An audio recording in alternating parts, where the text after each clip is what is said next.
This is a wiring guide for a motor that has 10 motor leads, numbered 1 through 10. The video will provide information on how to connect this motor given it is a 208 volt single phase. However, remember that this wiring diagram is for a specific motor and may not be suitable for all motors. Always consult the manufacturer's instructions before connecting any motor. Firstly, let's look at field connections. T-1 is paralleled with T-5. T-2 is paralleled with T-4. T-3 is paralleled with T-7. T-8 goes to the capacitor.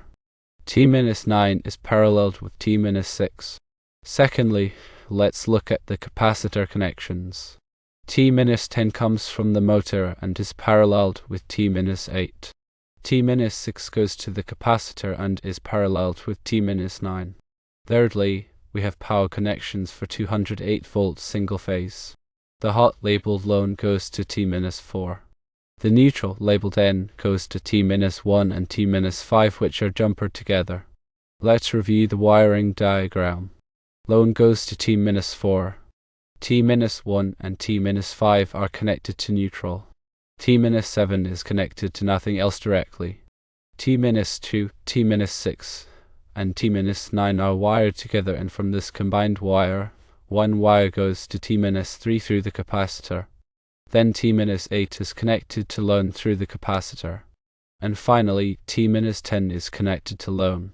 Here is a suggested procedure. 1. Disconnect all power from the motor. 2. Identify the motor leads using the numbers provided. 3. Connect the motor leads to the appropriate terminals according to the wiring diagram. 4. Connect the capacitor to the motor leads as indicated in the diagram. 5. Connect the single-phase power to the terminals low and N. 6. Test the motor to ensure proper operation. Always follow the manufacturer's instructions for wiring and operating the motor.